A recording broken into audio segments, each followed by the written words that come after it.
bank. Window down, yelling out money, anything. Ayy, ooh, got the foot on the gas. Pedal to the metal when I'm getting to the back. Ayy, got the foot on the gas. Pedal to the metal when the lane moving fast. Ayy, ayy, let them all cross. If they hate, then let them hate and make a bigger boss. Ayy. This episode is brought to you by SPI Logistics, the premier freight agent logistics firm in North America. For over 40 years, SPI has been diligently building the most successful freight agent network to provide first-class relationships for our shippers, receivers, and carrier partners. We are more than another transportation network. We are a dedicated team of professionals united by one singular purpose, and that is to expedite our agents' success. All of our agents are set up for success on day one, as they are provided with a full suite of support staff that is ready to assist them with everything from after-hours emergencies to financial and administrative needs on a no-fee basis. This way, you can focus on continuing to grow your business. There is no financial risk to start, and you have the ability to earn up to 75% in commissions. If you are looking to take control of your financial future and build your business with the backing of one of the most successful logistics firms in North America, visit www.spi3pl.com to learn more. Do me a favor and let them know that the Freight Coach sent you. What is up, ladies and gentlemen? We are back. We are live. It is the Freight Coach Podcast, the top podcast in transportation, coming to you guys every single weekday, 8:30 a.m. Pacific, 10:30 Central, to break down some industry headlines. But most importantly, you guys provide some actual insight into what you can do with all of this information. If this is your first time tuning in, welcome. This is the real side of freight, ladies and gentlemen. And I say that before every single show. And what I mean by that is I only speak with transportation professionals, because at the end of the day, I want to talk to the right individuals who have done what you're looking to do or who are currently doing what you're trying to achieve. So you can take that information, apply it, utilize it, and see a meaningful difference in your business and your life. Happy Friday, everybody. I got a very special guest for you guys, and I'm going to bring him up here in a minute. We're going to be talking about what's going on the finance side of things here. A lot of things have changed since he's been on the show last, i.e. rates are up across the board, and there's actually a massive breath of fresh air out there. So we're going to be talking about that and what are some of your options out there if you're looking to expand in this market. But we got to do our This Week in Freight, powered by my friends over at DAT. You guys, we are doing a flatbed lane analysis today. As always, 100% of this is viewer submitted. So if you want your lane broken down on the show, I need you to email my team, podcast@thefreightcoach.com. I need shipping city, delivery city, trailer type. We do drive-in, reefer, and flatbed, and today is flatbed. So let's bring it up. We got Paul Wall's hometown, a.k.a. Houston, Texas, going to Rockford, Illinois. As always, the first thing I look at when I'm assessing any lane out there, you guys, is miles. And this one is a decent weekend run. We're almost at 1,100 miles out there. But I want you guys to pay attention to this spike that we're seeing. Now, we obviously know everything that happened with fuel prices, skyrocketed up there, DOT inspection week, holidays, and everything else. But like the flatbed market, specifically inside of the Midwest, where we are running some freight, is all of this, right? Like you are seeing at minimum $4 a mile, if not higher, on a lot of lanes out there. And then, you know, because we moved Dallas up to Minnesota the other week, and we were almost at like $5 a mile moving that one in particular. That was pre-DOT inspection week. So all of that to be said, the Midwest is popping right now when it comes down to it. So we are, we move a lot of freight out west here inside of my operations. And, a lot of our core carriers that we were working with for the last 3 years, they stopped sending their trucks out west, primarily due to fuel prices out there, because diesel's like $9 a gallon out here. And they kept it in the Midwest because they were telling us this back in March. They're like, hey, listen, the Midwest is like, it's popping right now. And we're getting a lot of money and we're running shorter miles. And it's all evening out to what we were doing when we were running, kind of cross country at that point. And that was another one of those big factors where if you're seeing tightness in capacity out there, you might have started noticing that a lot of your carriers aren't going to certain areas. And I think that is that balancing act with higher fuel prices that a lot of fleets are doing right now. They might be changing their service area due to the fact that they might not have an extended line of credit with their fuel provider or their line of capital from their bank. And they have to adjust their service area. And then especially, why would you run more miles if you can make more and drive less, right? Like, I think it's pretty simple economics. I mean, again, I like to always say I went to public school, and I did. But if you can drive less miles, have less wear and tear on your equipment, and make more money, you're going to do that. And it is seemingly a lot of carriers are just sticking inside of the Midwest right now. which I would as well. If you're averaging $4.50 to $5 a mile, it's a great area. And, it's a welcome sign out there to the trucking community as a whole, right? Like I see a lot of the drivers out there and I hear a lot of what they're saying. Seems like the Midwest is about the highest paying area out there. From what I see, again, I don't look at every single lane in the United States. So I guarantee somebody could sit here and tell me, oh, this one's paying more. But I'm looking at this right now, and this is on the up and up, and this is probably going to continue to rise here because June is like flatbed month. All right. June, July, August, that is prime flatbed season. Rates are going to be climbing throughout the summer out here, and especially with more and more news of data center construction that we're seeing out there. I think it's a great time to own some flatbeds, to be honest with you. Open deck trailers at all. It's a great time out here in the market.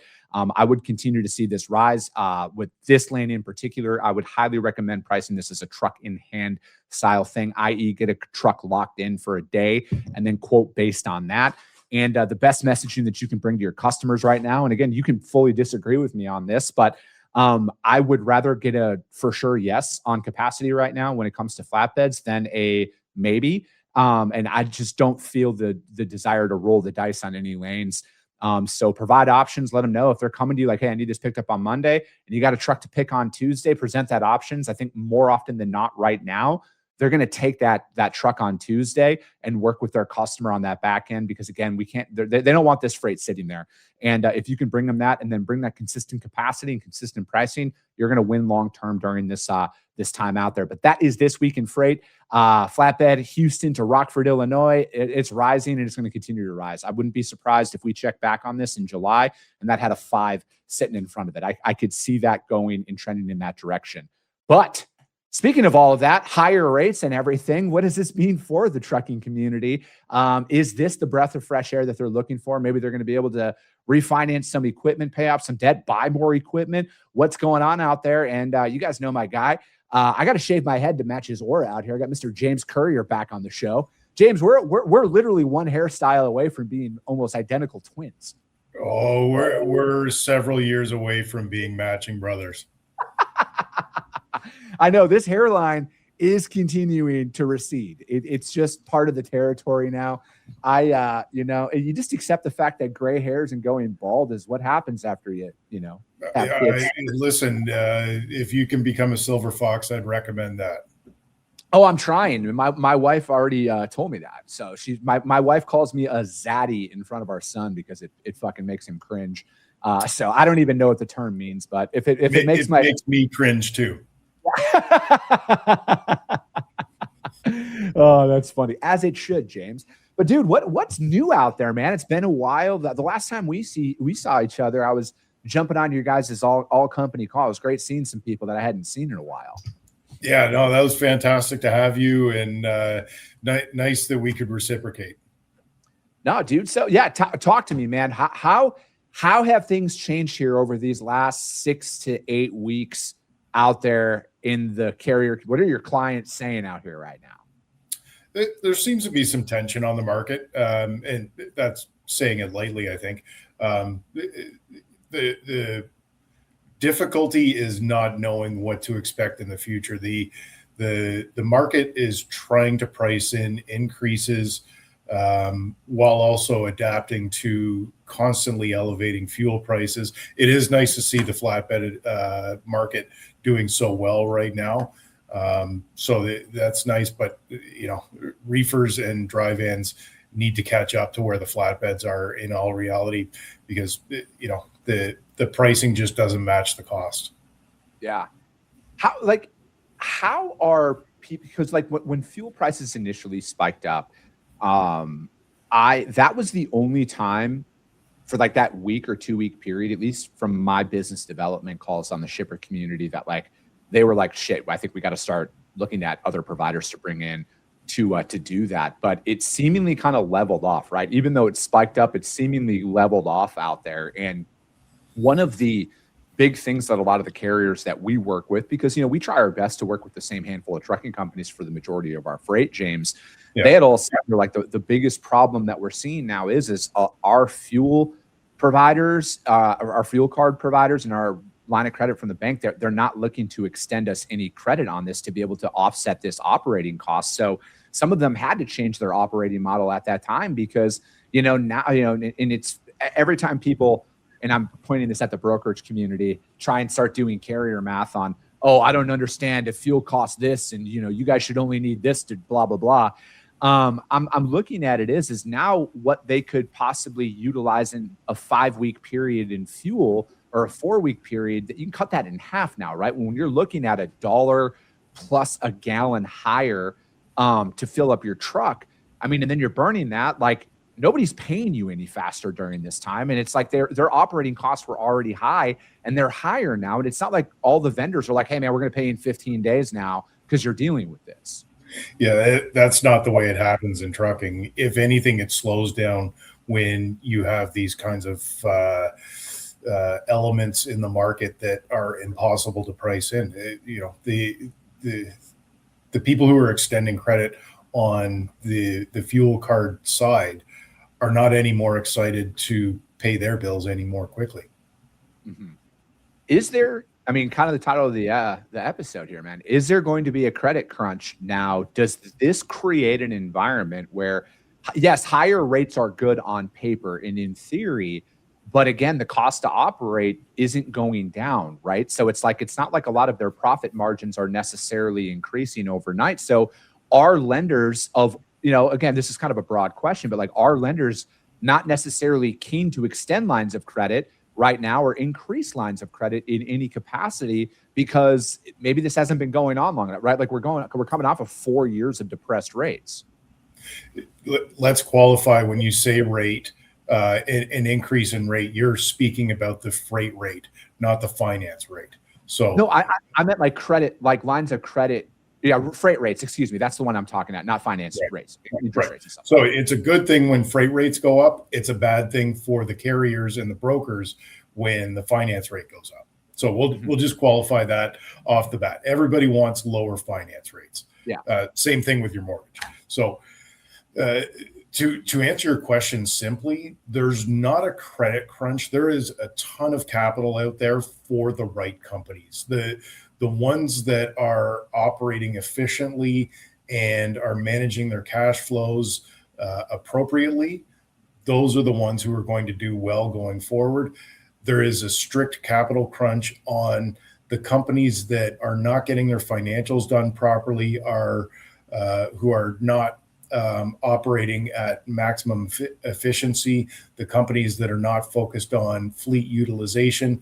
Those are the ones who are ultimately going to have massive, massive problems going forward over the next several months. So, I mean, how I look at this is when we're at a time like right now where, yes, rates have increased, freight rates have increased, but how are the most successful companies really navigating during these times? Because it's easy to see a couple of weeks of a breath of fresh air and think, let's double down, let's buy more trucks. Like this isn't going to go away anytime soon. And, I'm also bringing this up with the added thing that, the feds here in the States just appointed a new chairman out there. Is there any correlation to what that could mean for kind of like the overall economy, access to capital and stuff like that? Access to capital is there. Let's get that straight. There is more than enough capital on the market to finance every trucking company who is qualified to get it. And if you want to follow a theme based on the title of your podcast of today, I think that would be appropriate. Following the intervention theme, you need to start killing the delusion that the market is going to save you. If your survival strategy depends on a Federal Reserve meeting or a new Federal Reserve chair or some spot market miracle, you don't have a business plan. You have a lottery ticket. You need to fix the capital structure with the market that you have today that you're operating in, not the one you're praying for tomorrow. Yeah. But like, I want to talk about that there because like you see that a lot, James, where it's back even, dude, we'll go 7 weeks ago, pre all of this stuff happening, fuel prices spiking, rates spiking across the board, the sentiment out there is there needs to be a minimum from the carrier community. There needs to be a minimum of $2.50 a mile. We can't survive for anything less than $2.50 a mile or $3 a mile. I think it was back at that time. Now the exact same statement is being made, but now it's we deserve $5 a mile. We can't survive on anything less than $5 a mile. And I've never thought about it from that lottery ticket spot market analogy that you brought up there, because I'm like, I get it. I'm a capitalist. I believe in the free market. The rates are the rates, right? Like, I don't get offended when somebody quotes me more money to pick up one of my customers' loads. That is what it is. But I've never actually thought about it from that strategy perspective of it. It's like, if you can't survive on $2.50 a mile, how are you going to survive on $5 a mile, right? Like, you're just going to spend more money. Is that what you guys kind of see, year over year? There's probably a pattern out there from all the companies that you've looked at. Absolutely. The pattern usually it has something to do with fleet utilization. If you have trailers sitting empty in a yard right now, you're probably sweating over payroll or fuel costs. You're sleeping on a pile of liquidity. Traditional banks don't look at those idle trailers and see zero value. You need to utilize your network and third-party platforms such as VHub and FinPark to utilize the dead iron so that it can be digitized and monetized and turned into active credit strength. You need to sweat test every single piece of equipment on your property right now. Otherwise, you're failing a leadership test. Do you think trucking companies, who they have excess trailers just sitting there idle in their yard and stuff like that, are they at a stronger position overall from like a longevity of cash flow to just rent that out, utilize something like VHub, get that out there in the market as opposed to just liquidating the asset? Because I think like that's probably most people's first reaction is, hey, if this is just sitting, it's been sitting for 3 months, let's just sell it, get off our books, do what we got to do, and we'll just deal with it later. It boils down to whether or not you're really in an equity position with the equipment that you currently have within your fleet. If you're in an equity position and you have the opportunity to right size your fleet, then maybe that's the opportunity that you should really explore. Going down that road means sometimes bringing your fleet down to an operational level where it's more appropriate for the staff that you have and the operators that you have. If you're not in an equity position, then utilizing your fleet on third-party platforms might be the more appropriate way to go. I mean, when we're looking at, coming off of where, the market was for these last 4 years, James, and, people are looking to probably, redo their loans, refinance their equipment, do anything to survive, right? Because it was wild, when you look back and kind of take stock of it, when, the prices of trucks were, $200,000+, new trailers were, I think 80 to 90 grand, probably even higher in some of those instances out there when we saw. And then a lot of people were just buying up because it was so hectic and chaotic during that time. And then the market essentially fell out. And now we're seeing, a rise in, I would kind of almost say of equal proportion, right? Because some of these rates have went up $1,500 over the last 4 weeks, right? Like that's a very steep rise. It's significant. Yeah. Yeah. So it's like, when we're looking at this situation, how are you working with your clients to, really maybe build up equity inside of their business? Is it like, hey, let's do some rapid pay downs to maybe pull out some of that liquidity? How are you working with them right now? Listen, everyone's had a difficult time in the freight market over the last 4 years. It's not 2021 anymore. You have to operate with a different mentality. I think the best advice that I could possibly offer to any of my clients is to open your kimono. We as lenders, whether it's an independent or a big bank or whoever's providing your credit facility, need to see what your operation and financials look like in a reality. We don't want to see necessarily a perfect balance sheet from 6 months ago. That doesn't do anybody any good. What we want to see is utilization and contracts and plans for moving forward. We want to see strategy. We want to see what your tactics are. We want to know how many employees you have and what they're doing. The basis for everything all lenders are doing right now is creating these algorithms and AI platforms that are stress testing every single client. The know your customer stuff from a lender's perspective is getting more and more important every single day. We need the kimono open so that we can actually help, not be reactive in nature. We want to be proactive so that we can get in front of any potential issues. And it's in everyone's best interest that we are lending, but the stress test is getting more and more real every single day. Do you ever think, and again, I know you've said that for the right company out there, there's going to be money for that. Have you seen or maybe heard anything, of like some apprehensions out there where in years past, it might've been somebody going out there, and I'm kind of alluding to that in the company driver who's now looking at this market and is like, hey, I want to go out there and start my own thing. I think that is kind of like a natural progression. Anytime rates increase out there, a lot of guys go out there and like, I want to buy my own truck. I want to go out and do that.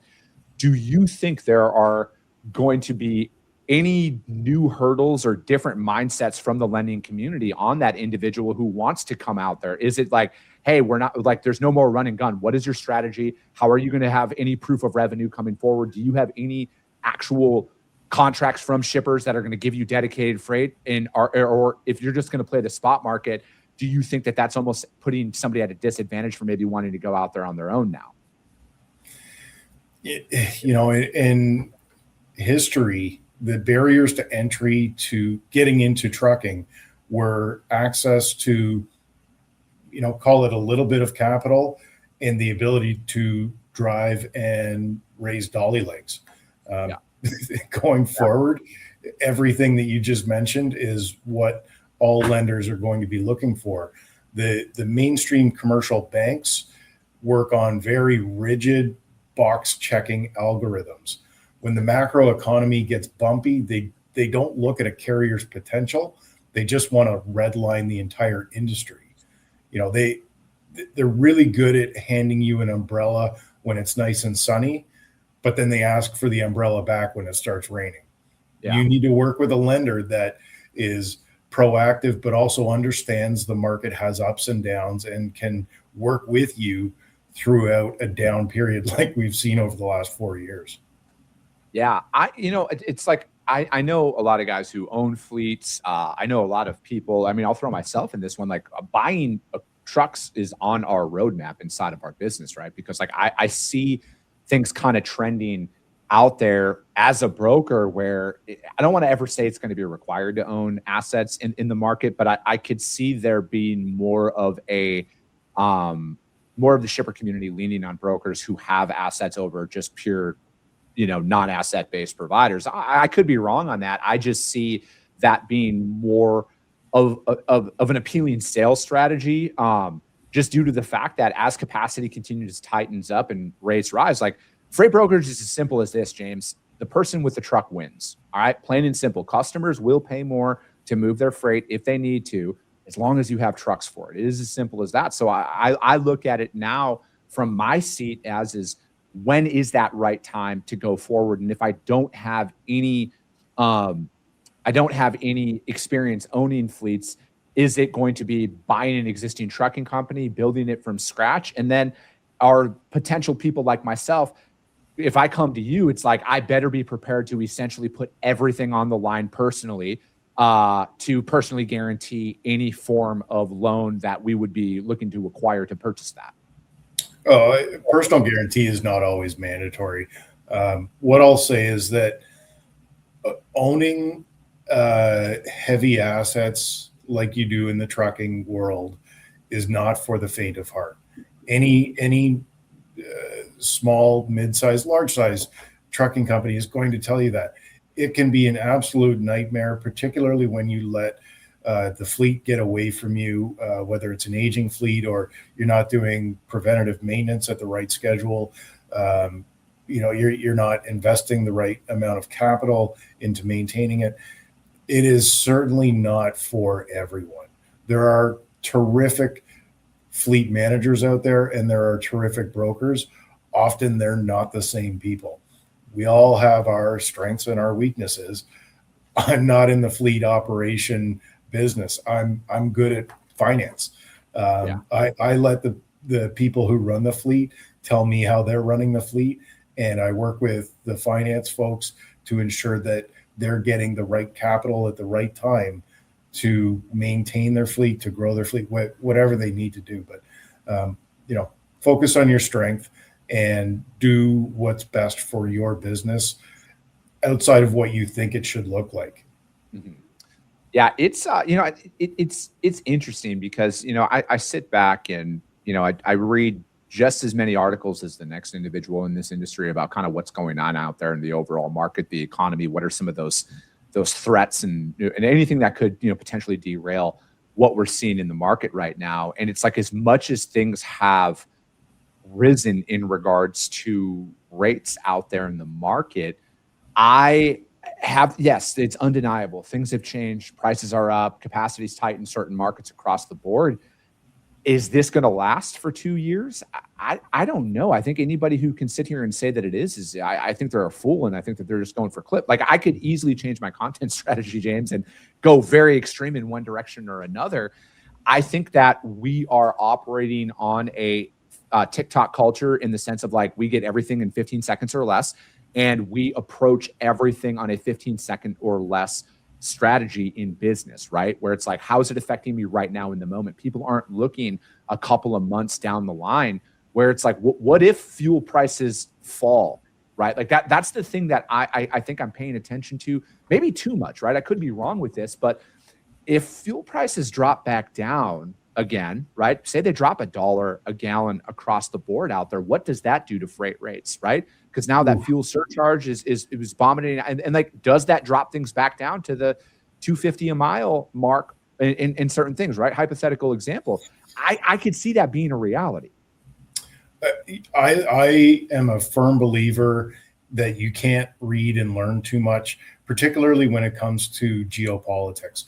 What is going on with the Strait of Hormuz right now, and Iran and Venezuela and China and Russia, it all has a lasting impact on the market. I had the fortune of being with the ELFA in Washington early last week, and we had an economist from the ELFA speaking to us.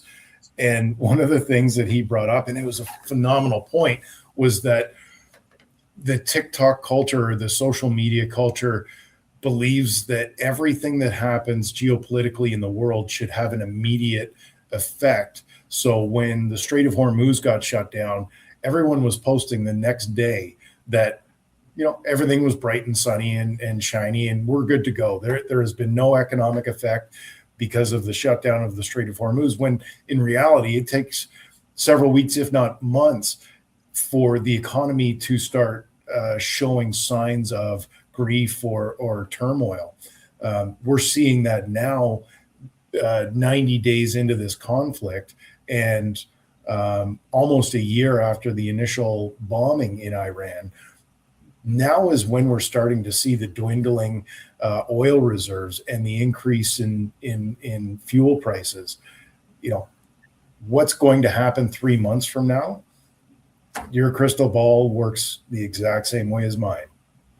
No, for sure. And that's why, I mean, at least from my perspective, as much as I love seeing a breath of fresh air into the market, I want to see people financially improve their businesses out there and stuff. But like, I'm also, I don't know, maybe I'm wrong. As somebody who's in the media, maybe my media strategy is wrong by waiting to talk about stuff at an in-depth level, because I would rather wait and be wrong than be, the first one to comment and just have to like be the boy who cried wolf on a lot of stuff. I don't know. I look at with what we're seeing out there that it's great, but there's a lot that could change seemingly overnight, and then the market could go back down, and then what, right? where I think, ultimately to tie it all together, I really love what you said there, James, about the spot market lottery analogy, man. I think that there's a lot of people in this industry, whether they're a carrier or a broker, that they live and die by the spot market. That's their entire strategy is how much money I can make today. And they're not necessarily building a system to sustain through any market, because rates are going to rise and fall. Fuel prices are going to rise and fall. Truck prices, interest rates, all of that are going to rise and fall. Nobody really controls any of that. Well, no, you cannot control it. You can follow it, and you can run a very successful small or, even a medium-sized brokerage doing that. You're never going to run a large-size fleet by not being proactive. Yeah, I think the longer I get into this whole entrepreneur, self-employed world that I'm in, James, I'm more of like, how do I improve my profit margins? How do I improve my business's profitability? Because I see so many businesses, everybody's celebrating cap raises and revenue. Everybody celebrates top line numbers, but what's the bottom line look like, right? Are they actually making money, or are they burning capital and losing money I was talking to somebody about this. I'm like, who's a better entrepreneur? The person who builds $1 billion paper company, or like on paper, they're doing $1 billion a year, but they're losing money every month? Or is it the person who builds a $10 million a year company and they're profiting 10%? Right? Like who gets celebrated? The $1 billion one does, because it's make more headlines, but the $10 million company is technically worth more money, in my opinion. I'd much rather see a flat EBITDA year over year right now than a perfect balance sheet from 6 months ago that was written on a cocktail napkin. Yeah. No, dude, it's an interesting time, James, but I always love having you on, man, because you just think about this stuff a hell of a lot differently than I do. And I think most people do out there. And we got to go out there and see, how do we improve the financial health of our businesses at all times? But how does anybody reach out to you to find out more about what you got going on, James? Reach out to me anytime. James Currier on LinkedIn, james.currier@finloc.com. And always happy to hear from your listeners. I've had some tremendous conversations over the past few years with people reaching out just after doing something like this. It really is awesome and opens up the audience. So I appreciate you having me. Thanks, Charlie. Anytime, man. James, thank you so much. And that's going to be it for today, ladies and gentlemen. As always, if you got value in what you heard and you're not subscribed, subscribe to the show, you guys. And if you're feeling ambitious, rank that show on iTunes and Spotify, because if you see value, your network's going to see it as well. I appreciate you guys. I love you guys. And we'll be talking to you soon. Came back with a bang. Window down, yelling out money, anything. Hey, ooh, got the foot on the gas. Pedal to the metal when I'm getting to the back. Hey, got the foot on the gas. Pedal to the metal when the